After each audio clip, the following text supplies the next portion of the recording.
And since I'm relatively new to the church, I don't know the context of the church very well, though I'm beginning to learn as I interact with them. But since this is a project that is based on context of the church, I appreciate your wanting to help me understand some of the dynamics within the church. Good. One of the things that we are doing is the journey, and which is very much has to do with the context in the church, being involved in telling this church's story, and are wanting to move into our future. Right. With the journey, we're looking at not only what the story is currently here at the church, but also currently in the community around us. What is the story of our neighbors, and what is the backstory of Bethany, and how does that all play together in fulfilling God's mission? So by backstory, you mean what their history is, their past is, and how it plays into what their present is, and how it may play into their future? Correct. So we look at where we came from and what have we historically been doing very well and we're passionate about, and how does that play into going forward. It also includes the part of the backstory that, our past things that have not happened very well. And so we are able to set those aside and say, well, let's try doing this instead. Okay. Has the congregation been excited about the process?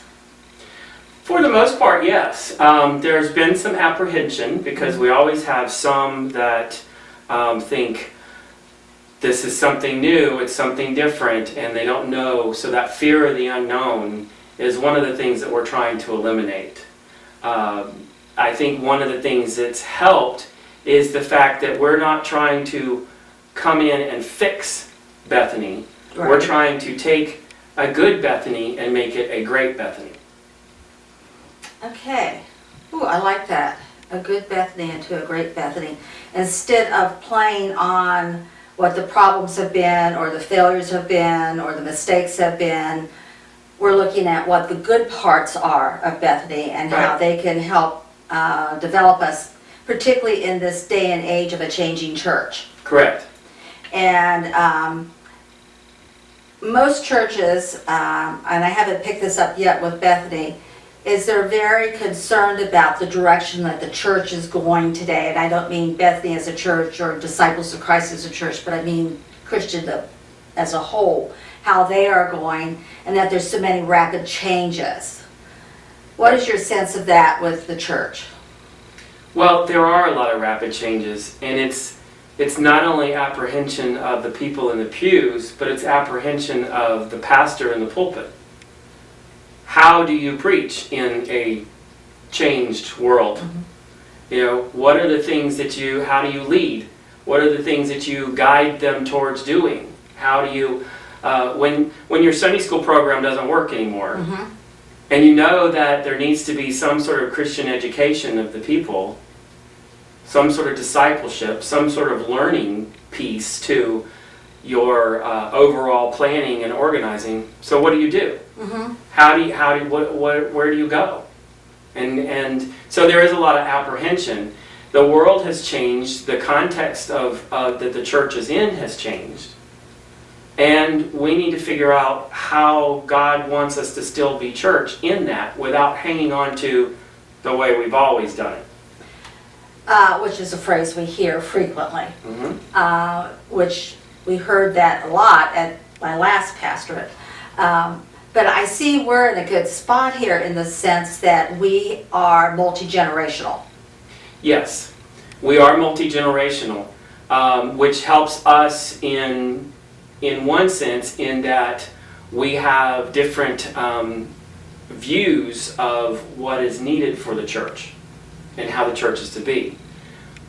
On the other side of that is that we as the leaders of the church have to keep in mind that your communication has to be in multiple different ways.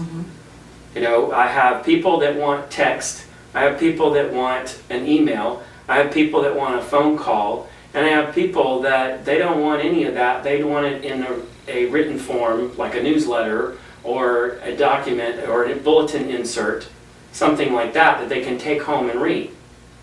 So we have to communicate in a variety of ways to all these different people. So it's helpful to have multi-generational, but you have to keep in mind that that also entails certain things that you have to do differently than you would have in the past.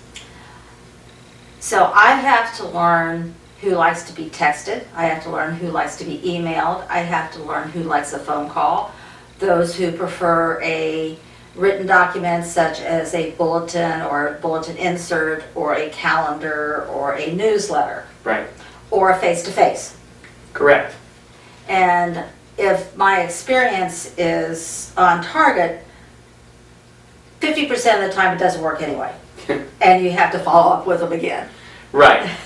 Doesn't matter which form it is. Speaking of communication within the church with the multi-generations, which I'm not used to working with, how is communication between the generations? Sometimes it's good. Sometimes it's troublesome. And what I've picked up on has a lot to do with how they listen to each other and what they are hearing from each other. Sometimes one generation will be speaking in a certain way, they'll be referring to certain things, and the other generation is completely lost. They don't know what they're talking about. Now, would one of our regeneration, which is our young adults, would they understand what a vinyl record is? Maybe. It's possible that these 20-year-olds might still get it. And the only reason I think they might know what a vinyl is because vinyls are popular again. Are coming back. Right. But when you talk about things like a time period before cell phones, they don't understand that. They don't understand how we even lived without a cell phone. They don't understand how we lived with a cell phone that only made phone calls. I remember the days when you had a party line and you could pick up and listen to your neighbor gossip. Right. But that's another. I don't remember those, but I know, I'm over here. Communication. We seem to be also hearing about communication within the regional church and the general church. yes. And one of the things that our president and general minister has pointed out that she would like to see us go back to as our roots as a movement from the 1800s to Stone, Campbell, and Barton, and that we talk about being unified and that we're not our little individual cells here, here, and here, either in our cultural standard or our age group or the fact that we're very traditional or that we're very emergent, that as a church that we need to come together, and that there seems to be a disconnect to them when people think about unity. They think about everybody thinking the same and doing the same.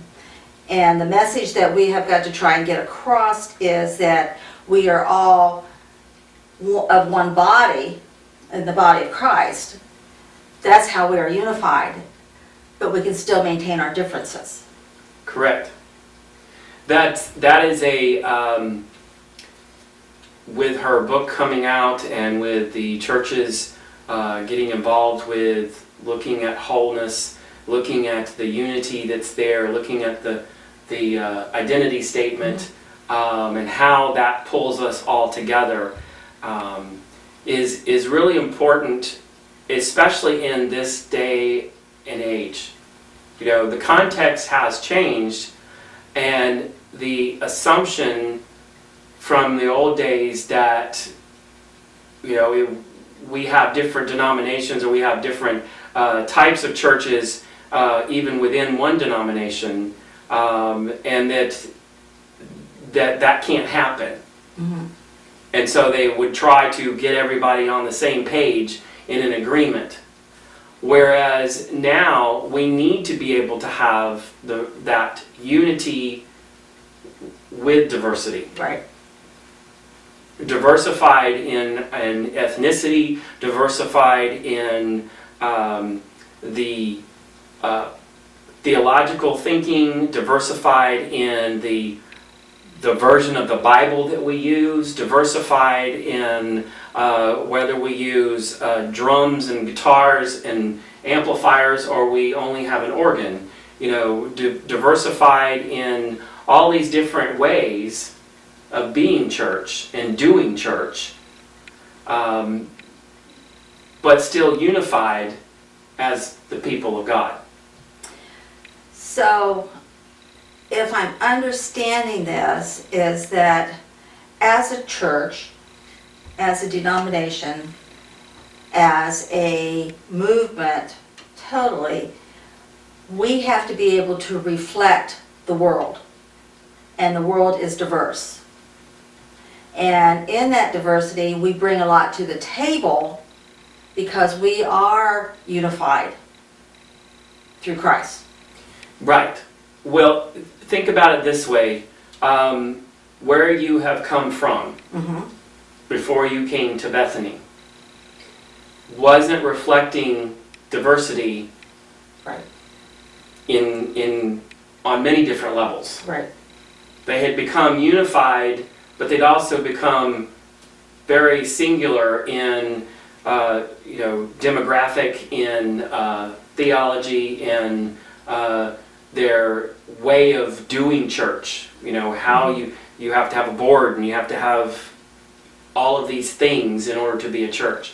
So they'd kind of narrowed down, and so that caused major difficulties in them continuing on. Whereas a church that is looking to have that diversity within and maintain that diversity within and is still maintaining the unity in Christ, then that church is more apt to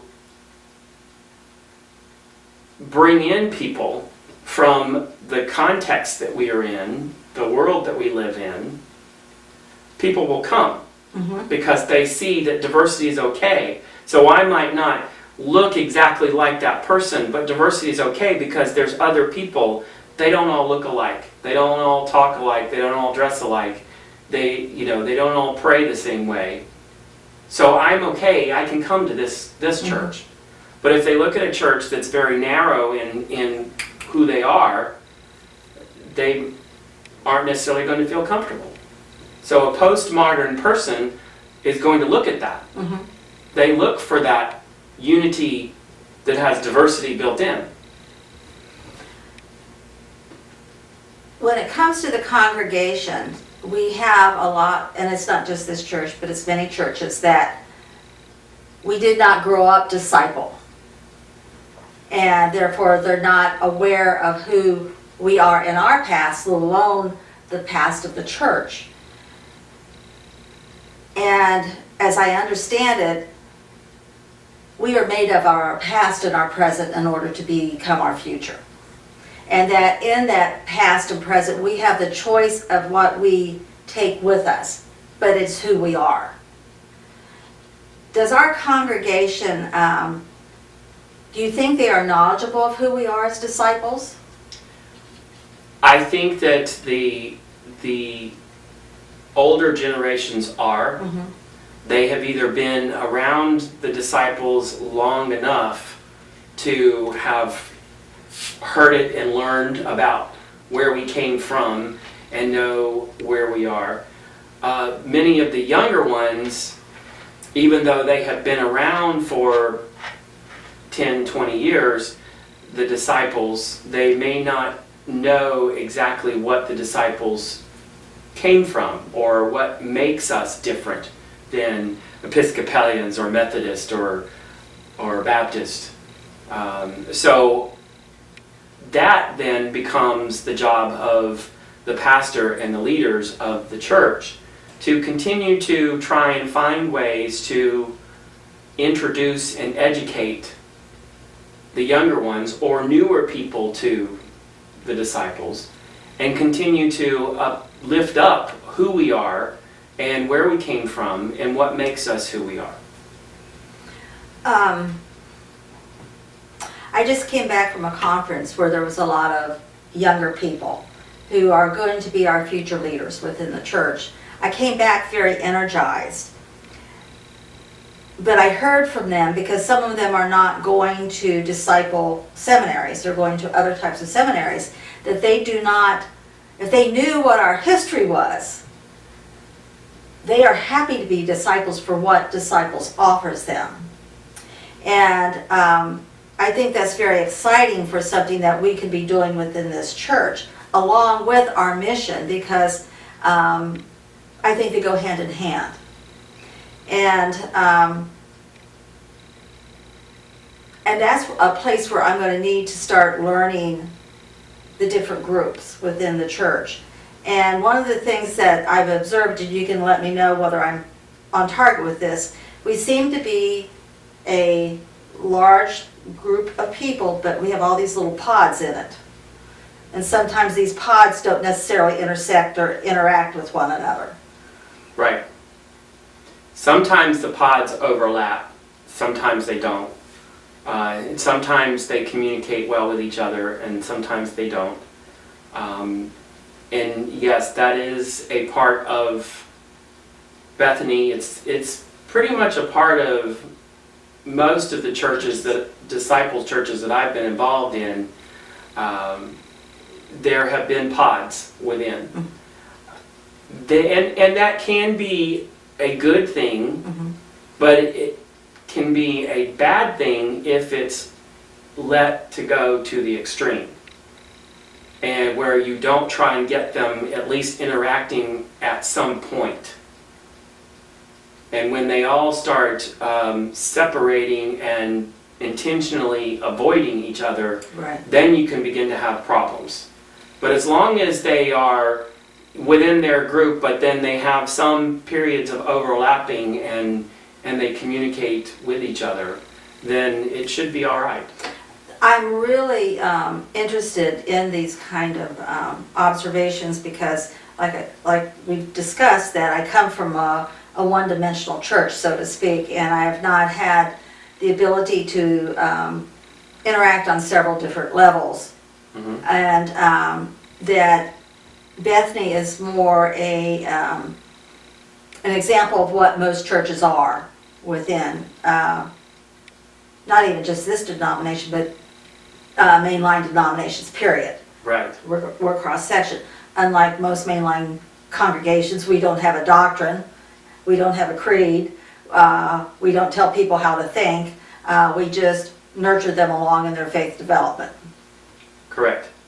So, after reading the things on the journey and having done some research for this particular competency that I'm doing, which includes communication, that there is a huge need for being able to listen to one another deeply and to make sure what we're hearing is what we're truly hearing and not just noise in an ear. I ran across a couple of articles which I shared with you as far as ethnography. And I got to thinking it's very similar to the journey in the story in that. Yes. And it has the congregation become very much a part of that future story. But it seems like it goes a step further in when you give the results that to the congregation, that they have a place in learning where they are, where they stand, where they think theologically, how they're alike, how they're different, how that works, how that doesn't work. Yes. And have you used how do you listen to your people, either as a group or as an individual? One of the things that I've always tried to do was to focus on the questions that I ask in order to get them talking about themselves. And if you learn that art of asking the right questions, questions that force them to reflect and to share about something, and if you get the question to the point of where they're talking about their own life or their own self, then they begin to feel at ease, and they're able to share. And so sometimes you can get them going, and then all you have to do is listen to what they're saying. The trick is to also get them to listen to themselves.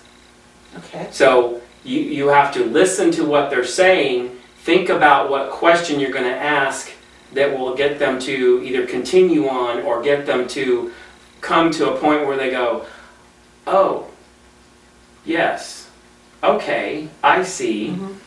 You know, and then they begin to take on that and they begin to talk about it, and you've touched something within them to help them grow beyond whatever the situation is or the need that you're discussing or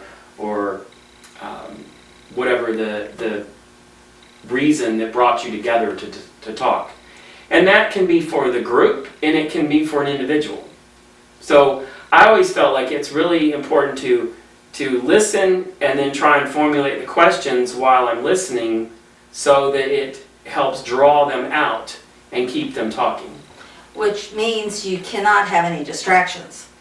True. When you are working with someone, especially when it's an important time with a group or an individual, you really need to have just put those distractions aside. You need to schedule it in so that you can make sure that everybody is together. Storytelling is a big part of what we're learning, and you do very well in telling stories. Was the congregation comfortable with telling their stories? I think they are. Okay. I started that when I got here. Oh, okay. One of the first things that I did when I was called to Bethany, within a month or so, there was the series of get-togethers. And we had it with about 5 or 6 people, so it was very intimate. We didn't have it here at the church, we had it at someone's house. And we would sign people up, and so it was every week for about 6 or 7 weeks. We got together with this little group, and I would tell them about myself and where my background is from, and I'd tell them that I'm a theological mutt and all of this background of different philosophies and thoughts in who I am, and then we would talk about, Susan would share about where she's coming from, and we would talk about who these people are. And so we would just go around the room talking about ourselves and getting them to tell their story of who they are, where they came from. And usually, I would ask them, to tell me their religious or theological background, and they might start with that, but they usually ended up going into what they really needed from the church. And that was really what was the intent. Right. Right. What does each one of these need? And giving them time to get to know me. So with starting off telling my own story, and Susan sharing her story, it sort of got them telling theirs. I was going to ask you if Susan was involved, but obviously she was. Okay. Yes.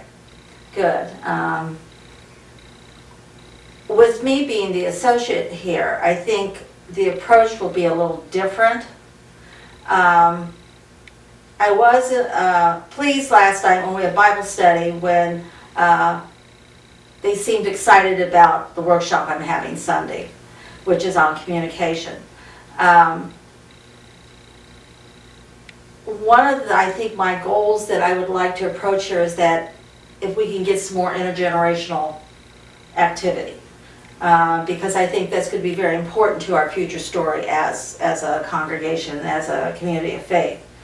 And so some of the communication techniques, I really want to get into them, is this deep listening and stopping to listen and let somebody talk before they respond. And I think maybe part of that I might have them switch places and try to come after they've learned what the other person or another group has talked about, to, and this may be down the road, to sit in somebody else's shoes and come from that aspect. And I've learned in the past that people aren't as far apart as they think they are. And I would like to see that come about. I think there's great potential. We've got a lot of good young people here.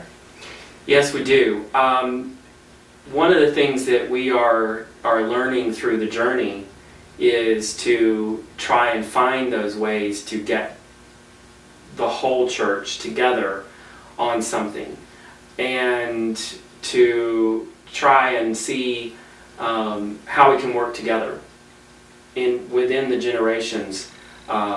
Instead of planning something for the young adults and something for the seniors and something for the youth, what can we do together as a church? One thing that we do well here at Bethany is our music program. Right. And so one of the things that we are looking to do beyond that is to take what we're doing well, the music program, and expand upon it with other arts. So we have a choir that has ages from the 80s all the way down to teenagers. And it's not a large choir, but it is a dedicated choir. There's about 20 people that are very dedicated to it, and it works really well. And then we provide music lessons for all of our young people. So we want to try and take that same kind of concept of working intergenerational and move it to the other arts, whether it be drawing, painting, drama, dance, writing, creative writing, whatever it may be. But you're an artist, correct? Correct. So that's one of the things that we're looking at. And another intergenerational aspect is, we have 5 acres here of land, and so we're looking at the thought of doing a community garden. And one of the thoughts that came along with that, and it actually came from one of our teenagers, was to have some raised beds, so that some of the older folk can participate too without having to bend over. And they can have a border around it where they can actually sit and work. Oh, that's cool. So, there are ways of being multi-generational, but we just have to discover what it is that how Bethany does it. Yes. I know that, and it's not unusual from any church, where you have hit and miss who wants to be involved and those who stand on the side and go, have fun. And I know that has frustrated you. How, as a pastor, and I think you're not just alone in that situation, how do you, I don't want to say resolve it within your life, but how do you integrate it into your pastorate, knowing that it's something that may drive you nuts? It's tough. And I think that one of the reasons it's tough for me is previous church had a lot less of that. Right. Where there were leaders that if you needed something, you would say, could you take care of this? And they would immediately go and get a group together and get it taken care of. Coming into here, and I was warned about this from the very beginning, that previous pastor specifically told me that she babied them. and did everything for them. And so there is a difficult period that we're still in where trying to get people to take ownership, take charge, and lead forward on something without having to come back and find out what I want, or how I want it to look, or how I want it to be, or Pastor, what do you need, or how do you want it to look, and where do you want us to put this? So there is that part of it. The other part is to be very intentional on delegating. Mm-hmm. And when I delegate, to not just say, would you take care of the Easter egg hunt, but be specific with them. You're planning and organizing and getting your own group together to take care of the Easter egg hunt. So you have to be very specific in what you desire. Right. I don't have any preference. I want you to take care of it. And so I'm trying to delegate, but with them my blessing. And the reason that I try and do it this way is I go back to, in Ephesians it tells us that the church's job is to encourage and equip people. So leaders in the church are to encourage and equip others to do ministry. Right. And so I have, from the very beginning when I got here, have said, it's not my ministry, it's our ministry. And I continue to try and bring people to the table and educate them or equip them or help them know that they're already equipped. Right. Help them realize that they have a gift or a talent that they didn't. And that they can serve in this role and go forward. The trick with that is not so much with the young people, because they tend to latch on things and go. It tends to be with the older ones who think, oh, I've done all of this stuff and I can't do that anymore. So therefore, my ministry is to sit here and wave from the sidelines. Yes. And trying to get them to realize that God still can use them. Oh yeah. I'm well aware of that. Doesn't matter what the age is. That's right. God still can use you. So what I'm going to take away from this is that in evaluating and bringing people together to work on projects, I have to be very aware of what their mindset is, what they think their ability is, their energy level, and essentially their interest also. Yes. Okay? And how do we learn that?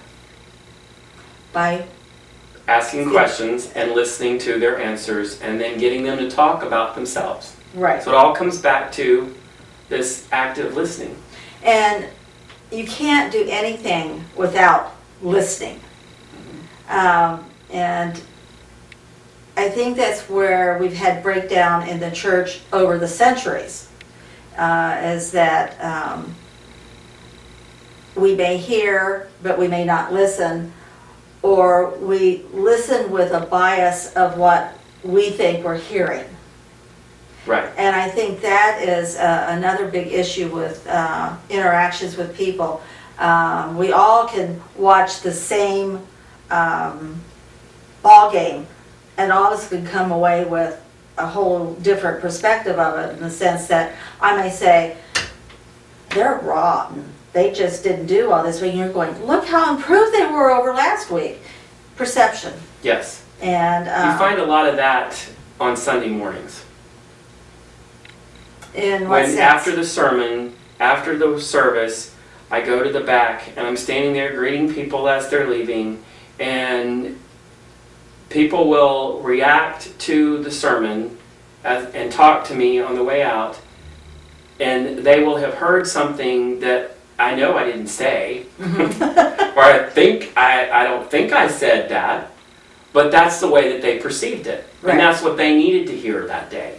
And they're just happy as can be because, or they feel like something nudged them and so I must have been speaking to them, and I wasn't speaking to anybody in specific. And so, that perception thing, they hear based on what's going on in their life that day and the day before and before, on the drive over to the church. They hear the sermon based on the context of who they are and everything that's gone on. And so they will perceive something different. When did you find in your ministry here that they became a little bit more open into, for lack of a better word, critiquing your message? It was probably close to a year after being here. That first year is still the honeymoon. Right. And they were still, were walking not on eggshells, but walking softly, or, they didn't want to say anything bad about anything that I said or critique anything that I was doing.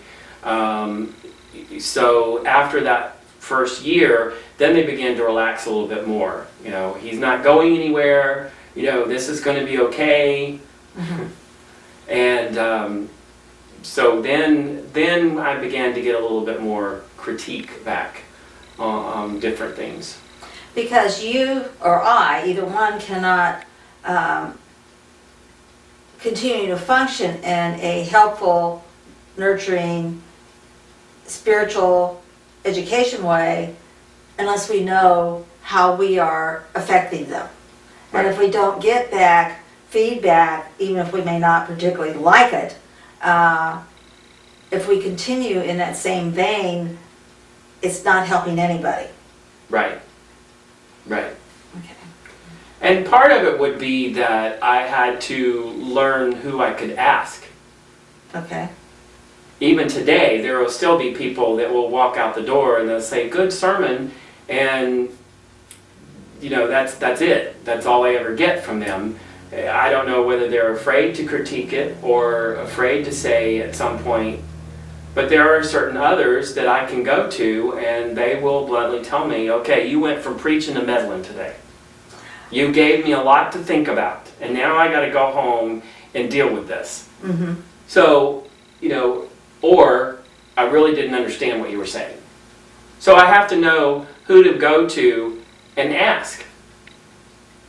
I find that somewhat amusing because it's what I did at Pulpit Supply here once, and I can't even remember what I was preaching on at the time, but apparently I had used an example of being in a board meeting.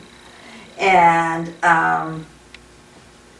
somebody on the way out the door, now I almost think I know who it is after having interacted with the congregation some, is that you were almost meddling in our business. Right. And it's kind of nice to see that frankness, but I hope there will come a day that I can say, well, maybe it's a message we need to look at. Right. Is this something God is calling us to do? And of course, I just knew in school, and probably one of my first sermons, I was like, okay. But I'm at the point, I do have people go out and say, "I really enjoyed your sermon. I like what you had to say." But I had one of our professors suggested that what we do is not on Sunday morning, but say at a Wednesday evening Bible study, say, "Well, what did you think of the sermon on Sunday? Can you give me any feedback? What did you think it was about?" Or just listen to them talk. And I've had some really strange things come out of what the point of my sermon was, which was not the point of my sermon. Right. Which is another form of communication. So we have to be really cognizant and aware of what we're saying up there, because while we are preaching the Word of God and hopefully we are speaking a truth, that we don't go off on a tangent someplace. True. But keeping aware of not going off on the tangent, not preaching as a reaction to something that happened at the church. that week Mhm. or that month, because you don't want people to think that you are pinpointing them or using them as the point of your sermon. You don't want them to feel like you're oppressing them or coming down on them or making them be seen in a different light. And I have seen that happen. Yes. I have relatives who have said, that sermon was aimed at me because blah, blah, blah, blah. And I'm going, well, maybe not, because it is a universal issue or it is a universal problem, and maybe you're just feeling sensitive about it. But do you watch the responses of the people sitting in the pew on Sunday morning? I used to. Mm-hmm. I don't anymore.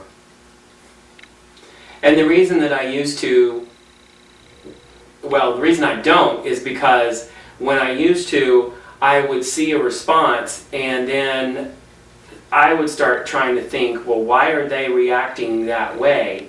And what I had to come to realize was, you don't know what is going on with that person. So if they, make a face or something, it might not be what I just said that caused the reaction. It could be any number of things. Could have had heartburn. You could have had heartburn, Yeah. Or they could have had somebody say something to them when I wasn't looking. Right. So I don't know what their thing is. The other part was that the church where I was before had about 5 or 6 retired pastors in there.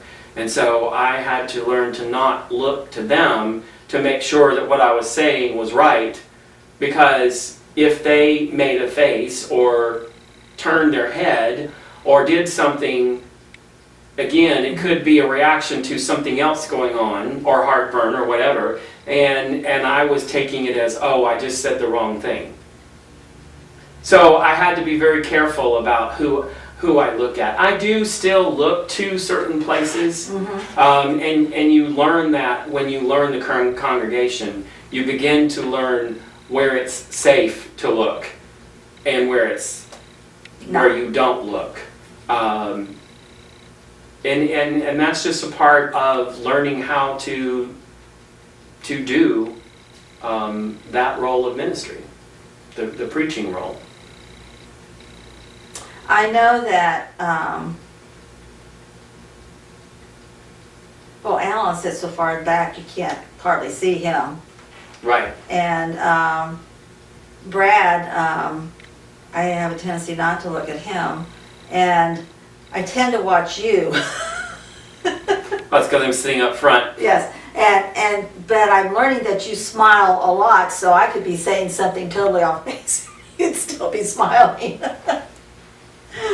But, so what I'm gathering here is part of what my journey is in learning the congregation is to first get to know people one-on-one,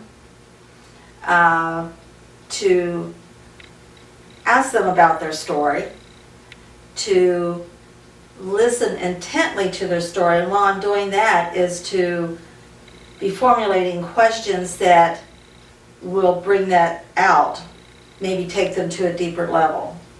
This may not all occur in one sitting. No. And that as a pastor, I too have to be aware of how I'm communicating and the responses I'm getting there.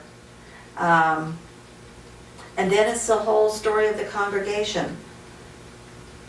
I have a big job. Yes. One of the things I found helpful, not only the meetings that I had at the beginning, was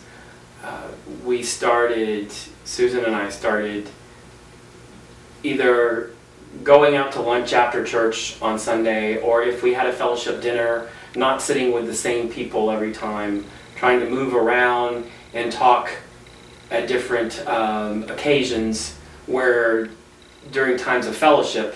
And you may not get their whole story, but you get to know more of the people by those casual conversations than making an appointment with them and sitting down. There's a few people that's how we became to know each other, really. And once you do everything that you just said, then you can truly preach to this congregation. Then you know them, and you know what's going on in the life of the congregation. And so you can gear your sermon towards that. And that's something I'm used to doing, knowing what's going on in the life of congregation, and I don't know that now. And so, not that I'm preaching generically, but because we stick to the lectionary, I try to do an exegesis that I think will fit most of the congregation. Now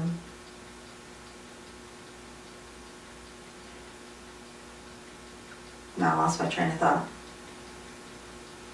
And it will probably take me a year and a half before I really get comfortable in this. How long did it take people to start trusting you, to come to you with divulging some of their life with you? Again, it depends on the generation. The older generation, by the authority of being the pastor, felt like it was okay pretty much from the very beginning. The younger generations, under 20s, teenagers, kids, they tend to just jump right in there telling you what's going on in their lives. It's that middle group that needs to be reassured. So some of them were right away, and some of them it was more about 6-8 months at least. Okay. Sometimes it's like having a toddler that you're trying to encourage to be independent. That, yes, you can pour your milk on your cereal, but you need to do it with a pitcher. And to nurture them along in that sense.